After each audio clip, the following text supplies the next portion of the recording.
A World Cup without Europe sounds impossible. For right now, people are saying it out loud, and it's not really about football. One political move could turn 2026 into a boycott, or even a full-on collapse. This is football frenzy. The World Cup is under threat, and the reason isn't sporting, it's political. And yeah, the situation is complicated. The United States, or more specifically Donald Trump, wants to annex a big island in the Atlantic that belongs to Denmark.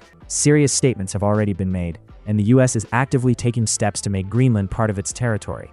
And in Europe, they're reacting the way they usually do, with condemnation. A lot of countries are frustrated with Trump's policy, and because of that, they're talking about boycotting the World Cup that's supposed to happen in North America. Earlier, German media reported that Germany is considering not sending its national team to the tournament, and now you're hearing similar rhetoric in other European countries too, like Great Britain. I want the government to consider boycotting the Football World Cup to show Donald Trump that he cares only about his own pride, the British official said. Similar questions are being raised elsewhere too, France, Norway, and so on. The Economist summed up the atmosphere pretty well, saying the mood is gloomy, and a boycott of the World Cup in North America is being discussed everywhere. If European countries don't back off this idea, then the Grand World Cup, as Gianni Infantino calls it, won't just be at risk, it could simply be cancelled. And who wants to watch a major football tournament without Europe? Right now, 11 European teams have qualified, almost a quarter of the total field. Sure, South American teams like Brazil and Argentina would still be there, but the whole format would go off the rails. And if Infantino tries to replace France, Germany, and England with teams from Oceania or Africa, interest would drop so much it would start to feel like nothing more than a friendly tournament. We should also mention Cristiano Ronaldo, who even visited the White House to speak with Trump ahead of the World Cup. This would be his last World Cup, and imagine how painful it would be, not only for him, but for every football fan, if a legend had to end his international career without that farewell tournament. Same with Messi, although the Argentine already won his World Cup and wrote his name into history that way. So instead of a massive football holiday, we might get a massive disappointment. And honestly, I wouldn't be surprised if European countries really do decide to sabotage the tournament. And while politics are shaking the biggest tournament of them all, the Champions League came back and immediately reminded everyone what chaos looks like on the pitch. Yesterday, we finally got Champions League games again, and like always, it came with surprises. It was an interesting debut stretch for Alvaro Arbeloa. He's only been in charge of Real Madrid for 3 matches, but he's already coached in all 3 major competitions: the Cup, the League, and the Champions League. In the Cup, as we know, what happened happened, but in the other 2 matches, there were no problems. Monaco decided to play open football against Real, the way their neighbors Marseille did, and it ended badly. Monaco had their moments, but defensively, they basically didn't exist. Huge gaps between the lines, no pressing, and Real's attackers kept finding themselves with numbers around the box. In the end, Real scored 6. Mbappe grabbed a brace and showed absolutely no mercy to his former club. Everything clicked for him, and with that, he scored his 11th Champions League goal and matched Cristiano Ronaldo's record. Ronaldo also had 11 in the group stage, also in 6 matches. It's also worth highlighting Arsenal, who went away to Inter. From the start, Inter didn't create much. Arsenal looked too powerful this season, and Inter aren't the same as last year under Simone Inzaghi. The coach is trying to make them less pragmatic and more attacking, but against Arsenal, that approach looked almost suicidal, and Inter lost. The goals for Arsenal came from players who haven't scored much this season: Gabriel Jesus and Victor Gyökeres. That win made Arsenal the first team to guarantee a Champions League knockout spot, and by the look of it, they'll do it from first place. And the biggest shock was PSG. Luis Enrique's team lost to Sporting Lisbon. The defensive chemistry looked outright bad, even with a near first-choice lineup. In the end, Luis Suarez scored 2, and PSG could only answer with 1. Years pass, and nothing changes. Suarez punishes PSG in the Champions League again, just a different Luis. And speaking of humiliations in Europe, City had a night that raises a completely different kind of question. Manchester City barely avoided a thrashing in the derby. At least there was a real opponent. Manchester United know how to play against top teams, especially with their counter-attacking style. But against Bodo Glimt, nobody expected City to lose. And yet, the citizens didn't just lose, they got embarrassed. And it was all about the defense. Marquez couldn't play because he wasn't registered, so Pep had to start Abdulkadir Husanov and Max Allain together again. Max Allain was at fault for 2 goals, both after clear mistakes. 2 shots on target from Bodo Glimt in a half, 2 goals in a half. I can't say City were totally awful. They created chances. Erling Haaland just decided not to score, or at least not yesterday. Maybe that was his way of showing respect to a Norwegian club. You feel for Max. He was starting at Watford. No drama, no complaints, slowly gaining experience and improving. And then suddenly, City's center backs all go down, and the club recalls Alain from loan. He makes his Champions League debut, but he isn't ready for this level yet. He needs the experience. But in the meantime, he makes 2 major errors, costs the team the game, and he's definitely blaming himself. Ronald Araujo, at a much more experienced point in his career, cracked under the weight of his Champions League mistakes. And for Allen, it might be even worse right now. And after a debut like this, there's a chance Max never plays for City again. Rodri at least took some pressure off the kid. The midfielder picked up 2 yellow cards in 2 minutes and got sent off. And how did Guardiola react? He didn't. City lost their key midfield player, and Pep didn't reshape the game. His only substitution was bringing on Amar Marmoush for Phil Foden. That looks like match management from a tired coach who simply needs rest. After something like this, you can't help but wonder, maybe Richard Keys is right, and Pep really will leave soon. On the bench, Guardiola looked lost, City were humiliated, and the coach looked like he didn't even try to save them from that humiliation.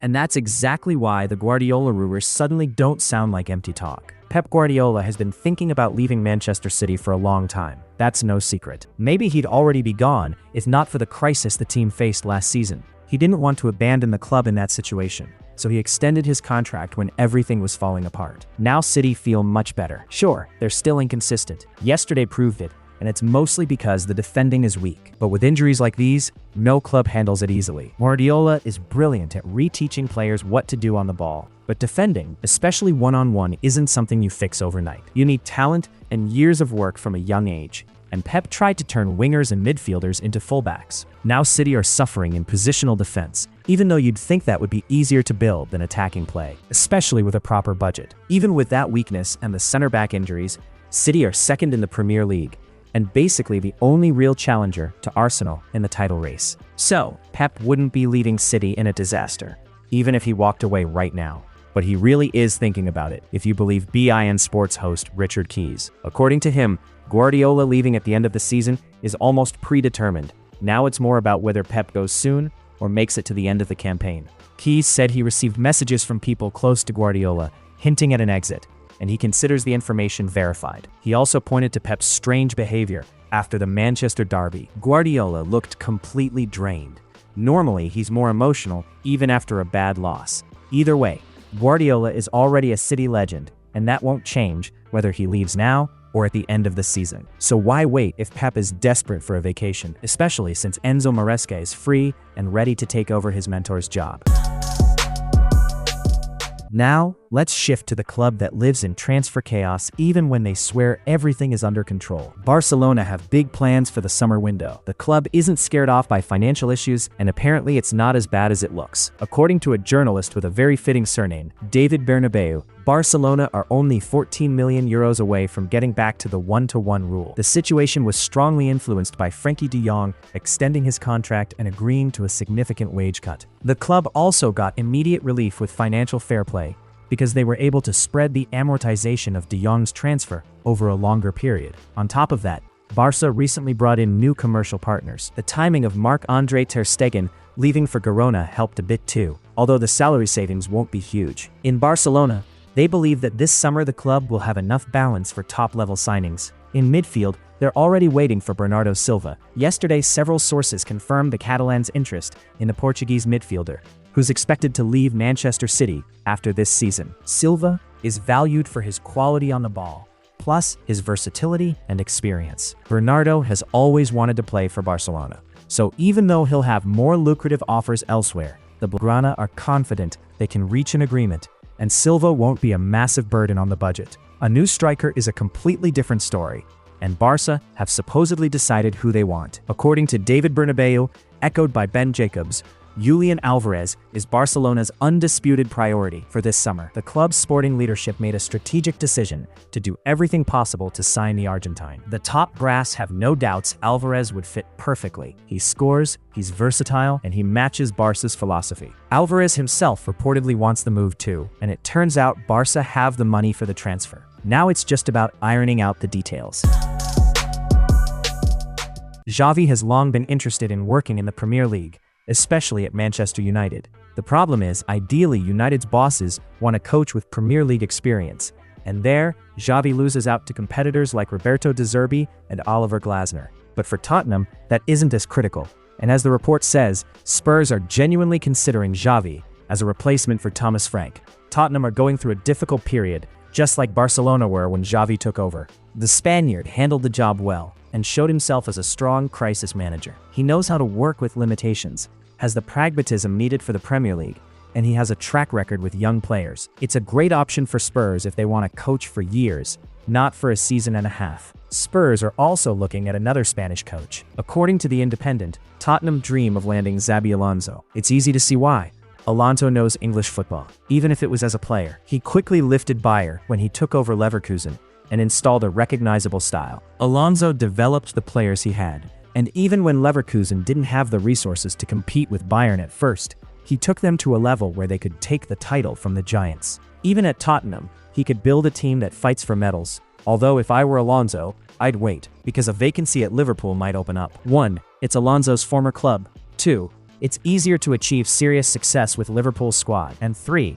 Florian Wirtz plays there, still the best player in Alonso's coaching career. As Marca writes, Xabi Alonso plans to take a short pause in his coaching career after his dismissal from Real Madrid, to breathe, recover from stress, recharge, and spend time with family. But, as the outlet notes, if Liverpool come calling, he'd agree immediately. Marca say Alonso truly loves the Reds and would be very happy to coach the Scousers, which adds extra pressure on Arne Slot. Alonso won't be without work for long. He's free, but probably only until summer at most, and it's unclear when Liverpool will get another chance to hire him.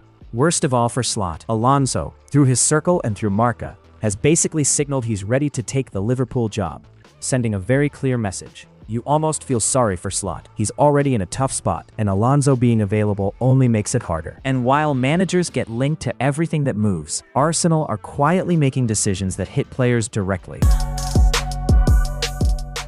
Arsenal have a very strong academy, so strong that even Harry Kane didn't make it through. Bukayo Saka had to find his way to the first team the long way too, because at a young age, he also couldn't handle the competition. Among academy graduates, only Miles Lewis-Skelly is getting consistent minutes in the senior team. Ethan Nwaneri hasn't managed to convince Mikel Arteta, despite a couple of standout performances. But Nwaneri is tired of not playing. Arsenal also understand a young player needs regular minutes to develop, so the decision was made to send him out on loan. According to Fabrizio Romano, Nwaneri is going to Marseille until the end of the season, a loan with no option to buy. Arsenal don't want to lose a potential future star. Marseille will fully cover the winger's wages, and Arsenal will also receive €4 million as a loan fee. Roberto De Zerbi can work with young players, and his squad options aren't exactly huge, so given Nwaneri's level, he should play a lot if he adapts quickly. Arsenal could also have lost another attacker. Palmeiras wanted to sign Gabriel Jesus and made an inquiry, but the deal won't happen. Arteta personally blocked it. He said he's counting on the Brazilian and believes Jesus will help in the Premier League title race. With Jesus's constant injuries and Kai Havertz returning from the medical room, it feels like Arsenal could survive without him. But with a brutal schedule, Arteta decided he'd rather keep him, and the Inter game showed he was right. You also can't forget Jesus's influence in the dressing room. He's the only player in the squad who has actually won the Premier League. Before the window, Arteta said the club will be active in the market. Even though the squad looks well-stocked, he still wants to strengthen the fullback areas. According to Toto Sport, Arsenal are interested in Inter wingback Federico Di Marco, a true workhorse who can run up and down all game.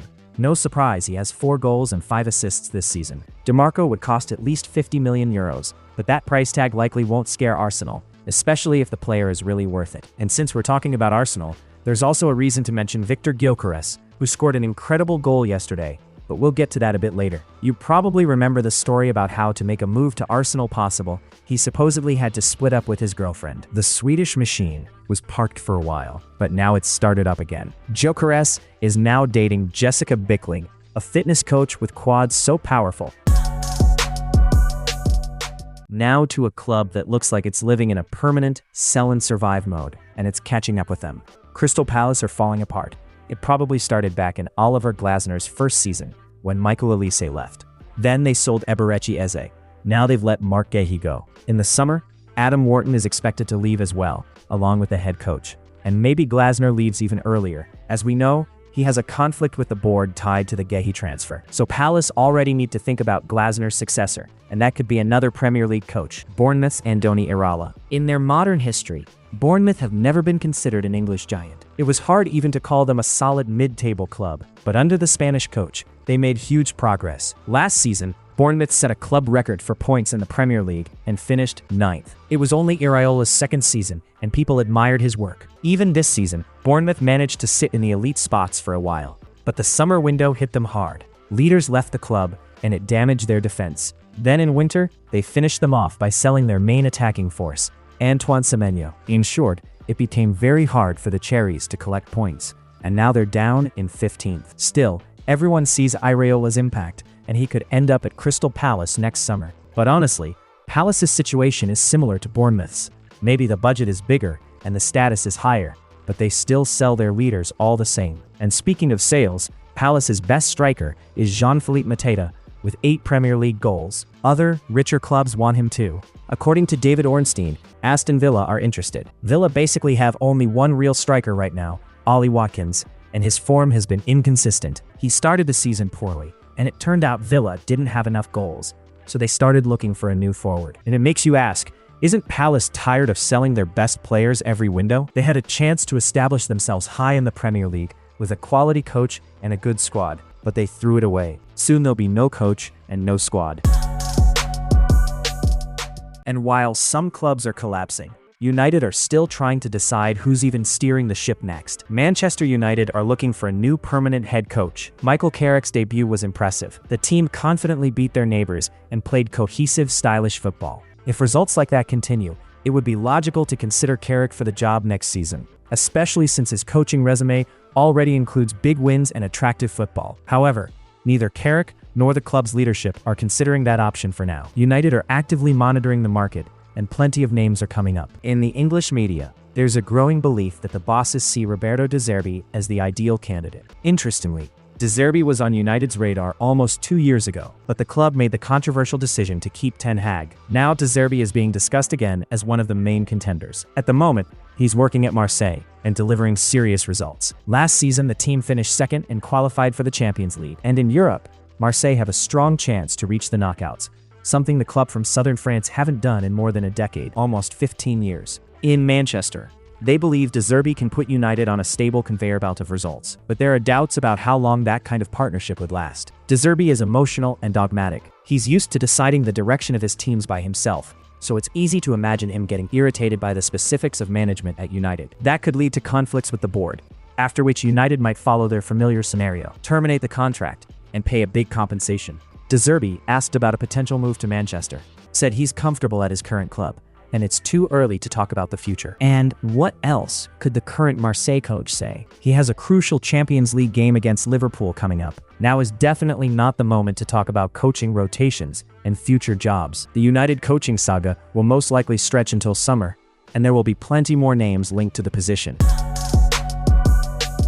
And finally, here's the kind of rumor that can reshape an entire market in one move. Vinicius could leave from Manchester City for a massive fee. The last few months in Madrid have been tense for him. The Brazilian refused to extend his contract because of wages. There's a player on the team who earns more, and Vinicius wants the same. Real Madrid's leadership don't want to pay a second player 30 million euros per year. And not long ago, Vinicius also went through a brutal stretch. He couldn't score for 19 matches. All season, his relationship with the fans has been rough too. He gets booed, abused, and when his name is announced in a stadium, you hear a roar from Real Madrid supporters. His career is going through a difficult phase, and Manchester City want to take advantage. City don't have an urgent winger shortage. They have Ryan Cherki, Jeremy Doku, and they recently signed Antoine Semenyo. Plus, Savinho is still there. But the point isn't a lack of players, it's that a top player is on the market, and you can grab him for relatively reasonable money. And for reasons I personally don't fully understand, Vinicius is liked by Pep Guardiola. Pep might not stay in Manchester, but his opinion still matters to the board. According to Spanish media, City are ready to offer around 150 million euros. In Madrid, they understand the relationship with Vinicius isn't ideal, and his contract expires in a year and a half. Selling for that amount could look like a reasonable decision. That money would also allow a partial rebuild, especially with chronic defensive issues, and City aren't the only club interested. This isn't even about Saudi clubs, who are always ready to fight for any top player. The list also includes Chelsea and Bayern Munich. It's hard to imagine Bayern doing this deal, even ignoring the financial side. But Chelsea absolutely could compete with City. They have the money, and they have the habit of spending it on attackers, even when they already have too many. That's all for today. Thanks for watching and for subscribing to the channel. This was Football Frenzy.